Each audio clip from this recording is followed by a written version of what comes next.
Bismillahirrahmanirrahim. Assalamualaikum warahmatullahi wabarakatuh.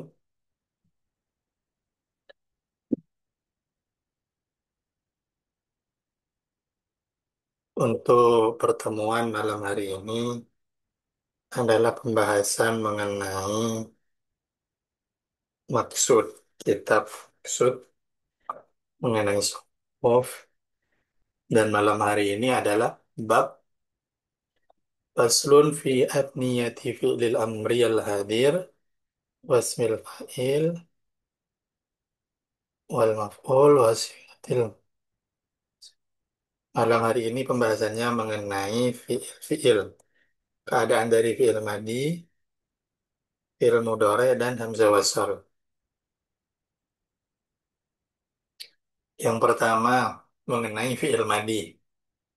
Wa akhiral madif tahan mutlaqo wa dumma in biwawi jam'in ulliqo wa sakin in dhamira raf'in urrika. Fi'il madi itu kan kemarin dijelaskan bahwa fi'il madi itu adalah fi'il yang mabni. Fi'il madi itu fi'il yang mabni, sementara fi'il yang mu'rab itu fi'il amar. Fi'il mudhari mu'rab, yang mabni itu fi'il madi dan fi'il amar.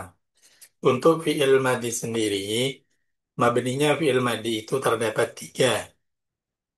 Ada mabni fathah,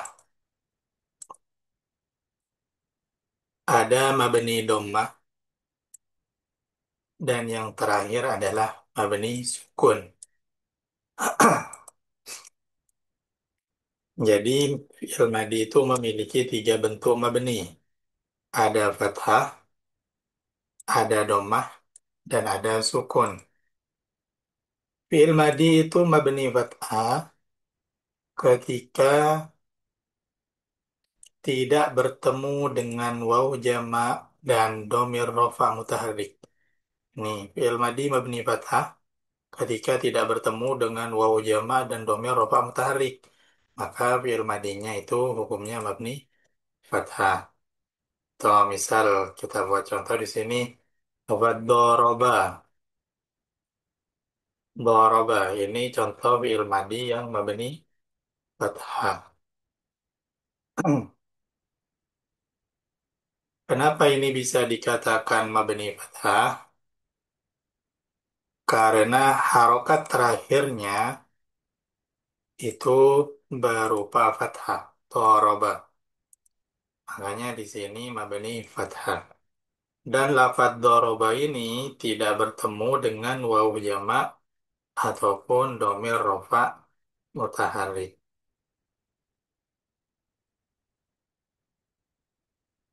Kemudian yang kedua, fi'il madi itu ada yang mabni dhammah. Kapan fi'il madi mabni dhammah? Kalau bertemu dengan domir rofa mutaharrik, maka fi'il madi itu mabni dhammah. Maksudnya mabni fathah itu kita melihat pada huruf terakhir dari fi'il madi. Kalau ha berharokat fathah berarti ini namanya mabni fathah. Kalau berharokat dhammah jika bertemu dengan waw jamak dorobu, dorobu, maka ini fi'il madi yang mabni dhammah. Lafad dorobu ini huruf akhirnya baknya ini berharokat dhammah. Sementara waw jamak ini yang namanya waw jamak yang menyebabkan fi'il itu mabni dhammah. Doroba mabni fathah karena tidak bertemu waw jamak dan dhamir rafa mutaharrik. Kemudian yang kedua mabni dhammah ketika bertemu dengan waw jamak, dan yang terakhir adalah mabni sukun.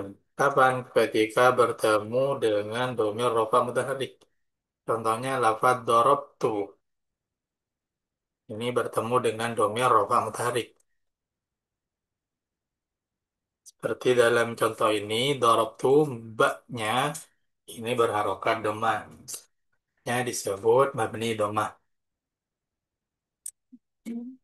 Jadi fi'il madi itu memiliki tiga mabni.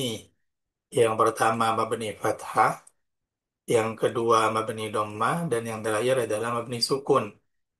Ini bentuk mabni dari fi'il madi. Dan ini juga berlaku pada contoh fi'il madi yang lain. Misal kita buat contoh,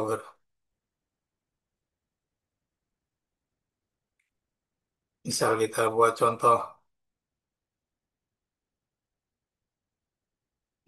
tadorroba, misal kita buat saling memukul. Tadorroba, ini mabni fathah, maksudnya tidak bertemu waw jamak dan domir rofa mudhari. Harokat terakhir dari baknya berharokat fathah, makanya disebut mabni fathah. Kemudian mabni domah kapan? Ketika bertemu dengan wawu jamak.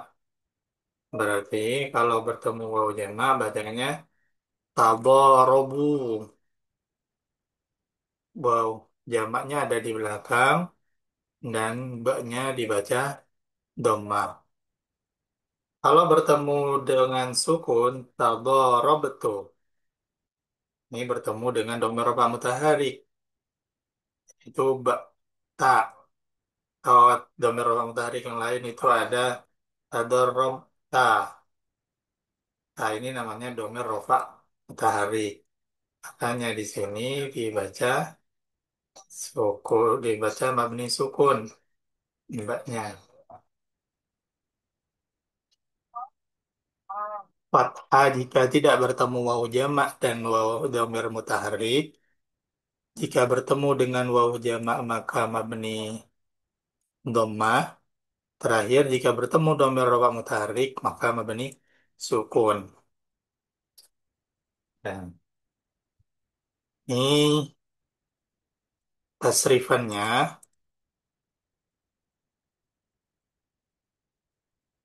Jadi dari ke-14 tasrif, tiga pertama fa'ala, fa'ala, fa'alu. Maka yang pertama dan kedua ini masuk mabni fathah. Fa'ala, fa'ala, fa'alu. Fathah, fathah, fa'alu, doma. Karena bertemu dengan wawu jamak. Kemudian fa'alat, fa'alata. Ini tetap mabni fathah. Karena lamnya itu berharokat fathah. Makanya mabni fathah.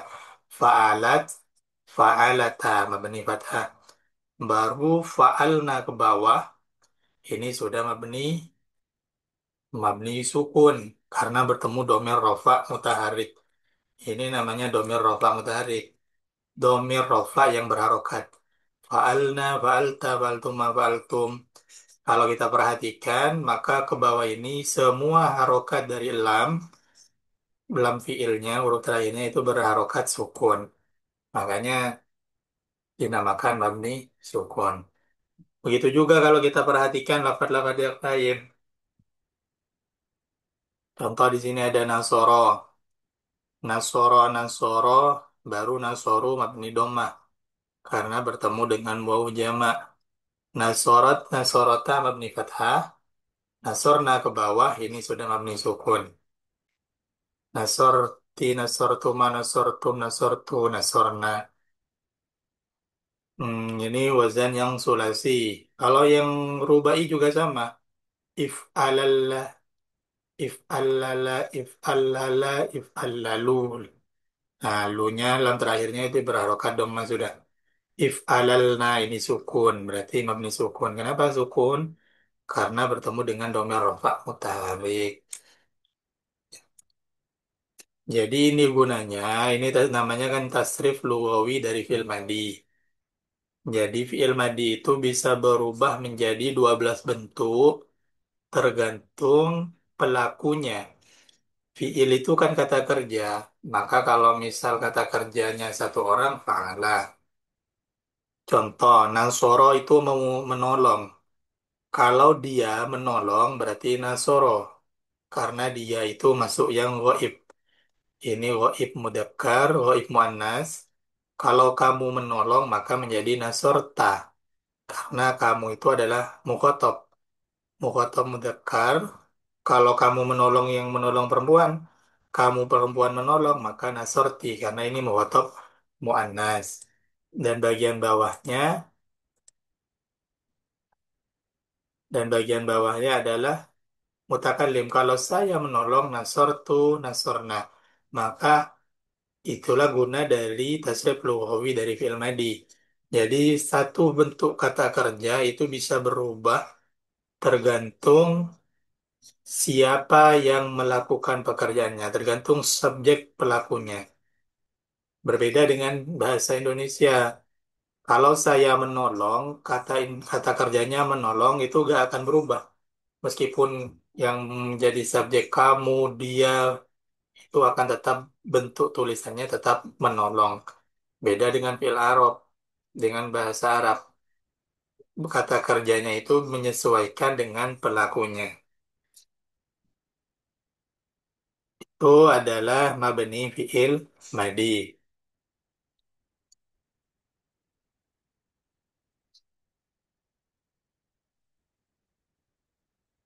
Kemudian wabat ma'lumin bifathin sulika illal huwasi was sudasi fafsiron in budi'a bihamzi waslin kam tahan.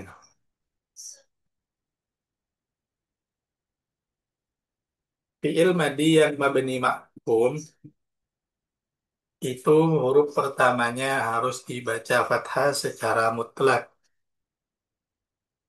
baik sulasi mujarrad atau ghairu mujarrad, kecuali yang khumasi dan sudasi yang dimulai dengan hamzah wasol. Maka huruf pertamanya dibaca kasroh.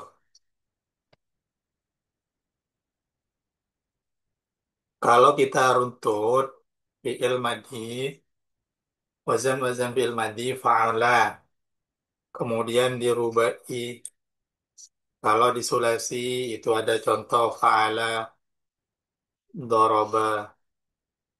Jadi harokat pertamanya ini dibaca fathah. Doroba. Ini yang sulasi. Kemudian yang rubai. Tafa. Fa'ala. Qatala. Jadi huruf pertamanya tetap dibaca fathah. Qatala. Fa'ala. Atau yang ikut wazan af'ala. Akroma. Akroma. Tetap dibaca fathah. Begitu juga wazan berikutnya yang sulasi itu ada wazan fa'ala. Karoma kafnya tetap dibaca fathah. Jadi setiap fi'il madi, ain fi'ilnya huruf pertamanya itu pasti dibaca fathah. Itu untuk fi'il madi, doroba ini fathah, qatala qafnya fathah, akroma alifnya fathah, karoma kafnya fathah. Ini semuanya dibaca fathah. Kecuali wazan khumasi yang menggunakan hamzah. Untuk wazan humasi yang menggunakan hamzah itu ada dua. Ada wazan ifta'ala, ifta'ala. Ada wazan imfa'ala. Ada tiga yang sulit. Ada wazan if'alla. Jadi hamzahnya di sini dibaca kasroh. Huruf awalnya dibaca kasroh. Ifta'ala. Kemudian ada infa'ala. Dan yang terakhir yang itu masih if Allah. Begitu juga di Sudasi. Istaf ala. Hamzah atau huruf pertamanya itu dibaca kasroh. Berbeda dengan yang sebelumnya itu dibaca fathah.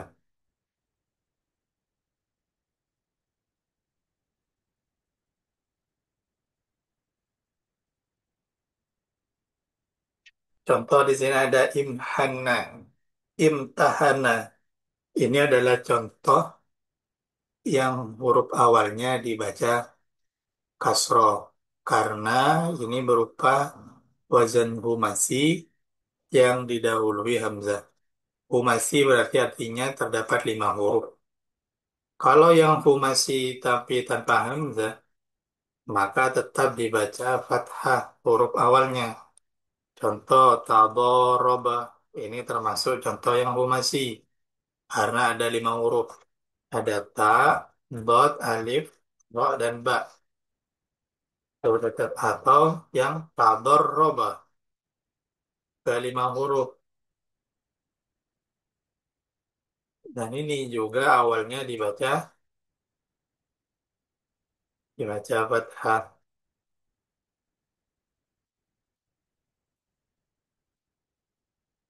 Tadoroba. Jadi, hmm?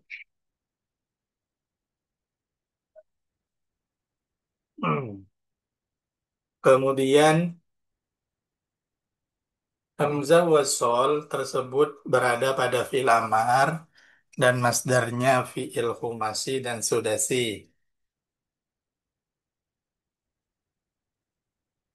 Subutuha fil ibtida qadil tuzim kahatfiha fi darjiha ma'al kalim. Kahamzi amrin lahuma wa masdar wa al wa aimanin wa hamzi kahar.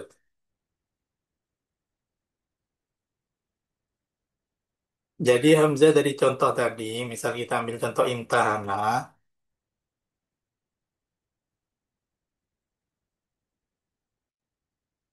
lafadz imtahana di sini itu kan wazan humasi yang berawalan hamzah. Hamzah ini akan juga ikut ketika berada di bentuk masdarnya. Imtahana yamtahinu imtihan, imtihanun. Ini bentuk masdarnya, imtihanun juga akan tampak di bentuk imtahin, fi'il amarnya. Istafala, istif'alun, istaf'il. Jadi hamzah wasol itu kalau kita tasrif lugawi maka akan ada di fi'il madi, di contoh di fi'il madinya, kemudian akan ada di isim, di masdar ghair mimnya, lalu juga ada di fi'il amar, imtahin. Tuh. Tuh.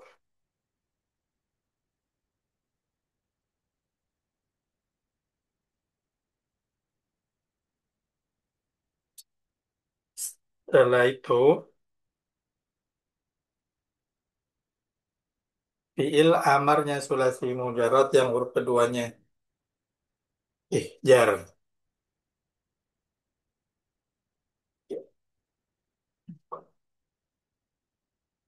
Wabanu min ibni natin wasnaini wa mri'in mra'atin wasnataini kadasmun situn fil jami'i faksiron laha siwa fi aimunin alif tahan. Untuk hamzah wasol itu kan adalah hamzah yang tidak dibaca ketika berada di pertengahan. Kalau berada di awal maka dibaca. Itu namanya hamzah wasol. Jadi ada itu hamzah koto, ada hamzah wasol. Kalau pembahasan sekarang hamzah wasol adalah hamzah yang tidak diba- dibaca ketika berada di pertengahan kalam. Ini namanya hamzah wasol. Jadi misal kita ambil contoh imtahinun, imtihanun. Ini ketika memang nggak ada awalannya, nggak ada huruf awal setelah sebelum lafaz ini, maka hamzahnya ini terbaca imtihanun, imtihanun. Beda nanti kalau misal terdapat di pertengahan, hamzah wasalnya terdapat di pertengahan.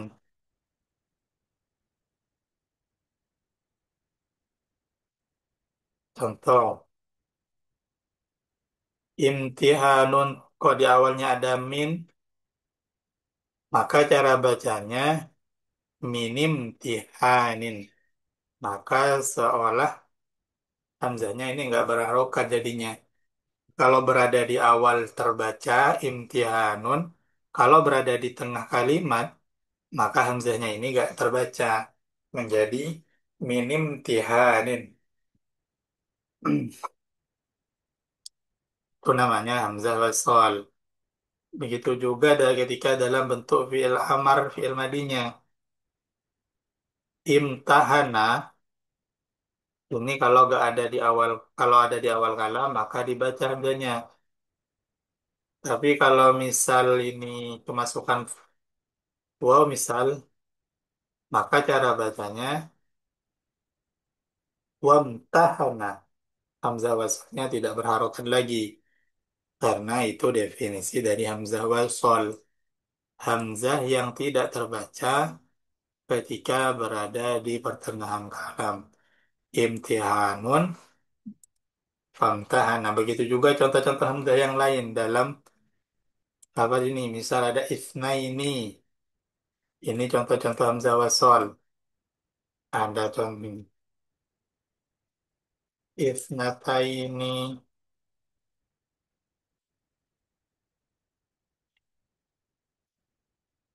isnaini,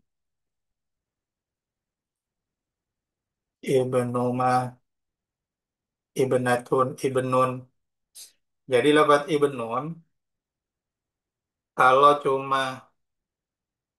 ibnu, misal ibnu Abdillah, maka lafaz hamzahnya itu terbaca karena berada di awal. Ibnu Abdillahi. Beda nanti kalau misal lafaz ini didahului oleh min, maka cara bacanya nanti bukan min ibni Abdillah, tapi minib bani Abdillah. Yang awalnya ibni Abdillah, hamzah wasalnya terbaca. Ketika berada di pertengahan, maka hamzahnya tidak terbaca. Langsung mini bani Abdillah. Ani bani Abdillah. Ani bani Abbas. Itu biasanya kalau di hadis. Hamzah wasol itu biasanya terbaca kasroh. Semuanya terbaca kasroh. Ibnatun, baik hamzah wasol dalam lafaz fi'il madi, masdar itu semuanya kasroh. Kecuali yang terdapat di lafaz al dan aimun. Aimunun. Aimunun. Ini dibaca fathah. Aimunun. Al ini termasuk contoh hamzah wasol. Jadi kalau ada kalimat misal al-kitabu cuma lafaz seperti ini, maka kita bacanya al-kitabu. Alif dari alif lamnya kita baca fathah. Al-kitabu. Ini contoh hamzah wasol alif lam. Alifnya ini adalah alif wasol.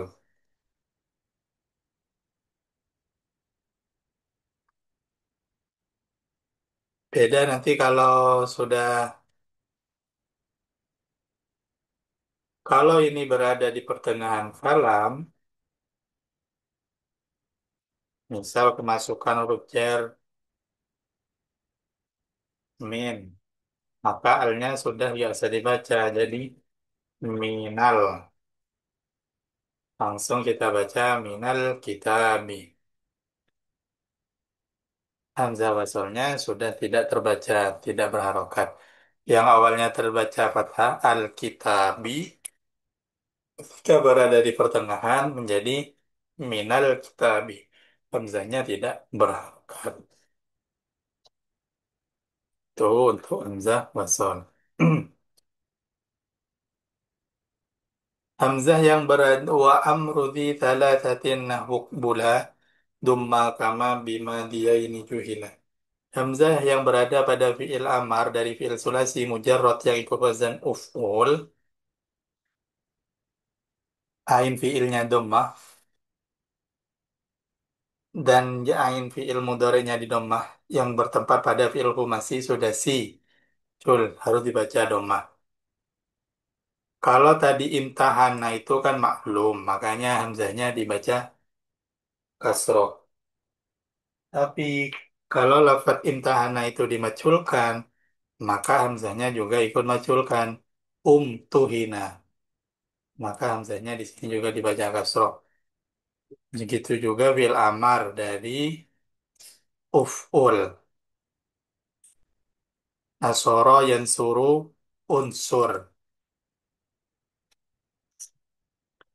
Kalau fil nasoro fil madinya, fil mudhari'nya yansuru, nasoro yansuru, maka nanti fiil amarnya unsur. Hamzahnya berharokat dhammah. Unsur. Nasoro yansuru unsur. Ini ketika berada di awal. Namanya hamzah wasol berharokat dhammah. Ini ketika dimaculkan istukhrija. Itu pembahasan macul. Wabat majhulin bidom min hutima kakas bisa bikin ladhi kot khotama. Fil madi mablum. Maklum dan majhul itu adalah salah satu bentuk fi'il madi. Kalau maklum itu berarti bentuk kerja yang aktif. Doroba, memukul. Kalau yang pasif, ya duriba, dipukul. Sebagaimana di bahasa tarkib Indonesia, ada bentuk kerja aktif, ada juga bentuk kata kerja yang pasif. Kalau dalam bahasa Arab, kita menyebutnya yang untuk yang aktif itu maklum, kalau yang pasif itu majhul. Ada fi'il madi mabni maklum, ada fi'il yang mabni majhul. Semua fi'il madi dan mudhari itu bisa dimajhulkan. Bagaimana cara memajhulkannya? Kalau untuk fi'il madi, cara memajhulkannya adalah huruf yang pertama dibaca dhamma dan sebelum akhir dibaca kasroh. Itu untuk fi'il madi. Kalau untuk fi'il mudhari, maka huruf yang pertama di dhamma, huruf sebelum akhir fathah. Ini cara memajhulkan fi'il mudhari.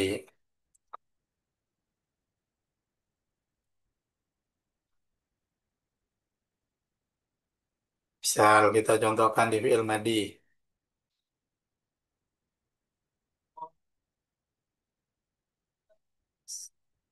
Lafaz daraba ini adalah contoh fi'il yang maklum. Daraba. Ketika kita ingin mematulkan lafaz daraba, maka harokat pertama kita baca kasroh, kita baca dhammah. Menjadi riba. Harokat pertama dhammah sebelum akhir kasroh. Riba. Jadi kita membacanya sebelum akhir, bukan harokat kedua. Karena nanti akan ada fi'il madi yang memiliki 5 huruf. Jadi perubahannya itu ada di harokat pertama dan harokat sebelum akhir, huruf sebelum akhir. Contoh misal di sini nasoro, maka ketika dimaculkan menjadi nusiro, nusiro. Itu ketika mabni majhul. Begitu juga ketika berupa fiil yang terdiri dari 4 huruf. Ini masih 5 huruf. Takar Roma. Maka ketika kita meculkan lafaz takarroma, maka taknya huruf pertama kita domahkan, tukor rima. Huruf sebelum akhir dibaca dulu kasroh. Iltabasa, iltabasa. Lafaz iltabasa ketika kita ingin meculkan, maka menjadi ul tu bisa. Taknya juga terikut ul tu bisa. Taknya juga berubah menjadi domah. Kenapa berubah? Karena taknya ini disamakan dengan alifnya. Kemudian ada contoh yang fiil sudasi. Ada wazan istamala. Maka istamala ini kalau kita ingin maculkan, maka tinggal kita rubah harokatnya. Pertama us, to, taknya juga kita rubah. Untuk mimnya kita harokati kasroh. Yang awalnya istamala menjadi ustuk mila. Ini untuk fiil madi. Karena fiil madi itu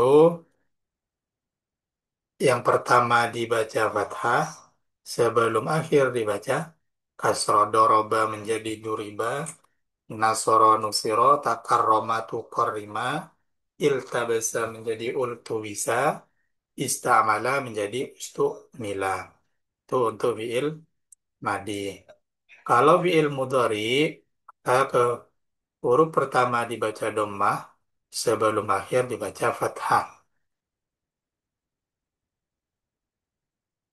Contoh misal kita ambil ini ada lafaz doroba yadribu. Yadribu. Fi'il mudhari' yadribu. Maka ketika kita ingin maculkan huruf mudhara'ah, huruf pertamanya kita baca dhammah. Yud dan ro-nya huruf sebelum akhir difathahkan. Yadribu menjadi yudrobu. Nasoro yansuru. Yansuru. Maka yansuru menjadi yunsoru. Yang pertama baca dhammah. Sebelum akhir dibaca fathah. Takarroma ya takarromu. Karromu. Maka ketika kita majhulkan, ianya didomahkan, yutakarromu. Iltabasa, iltawisu. Maka ini kita tinggal rubah ya menjadi yul. Ta. Untuk fi'il madi, kan tadi taknya juga berubah. Iltabasa menjadi ultu bisa. Untuk fi'il mudhari, taknya tidak ada perubahan. Jadi yaltabisu menjadi yultabasu, yasta'milu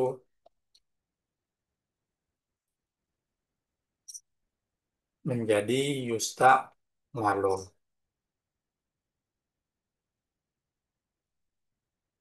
Yusta'malu.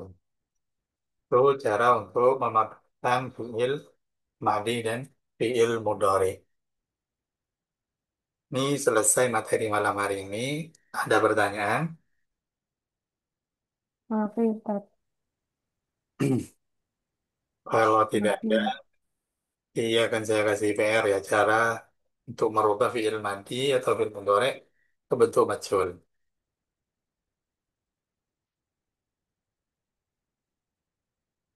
Sekian dari saya, semoga bisa dipaham. Assalamualaikum warahmatullahi wabarakatuh. Waalaikumsalam warahmatullahi wabarakatuh.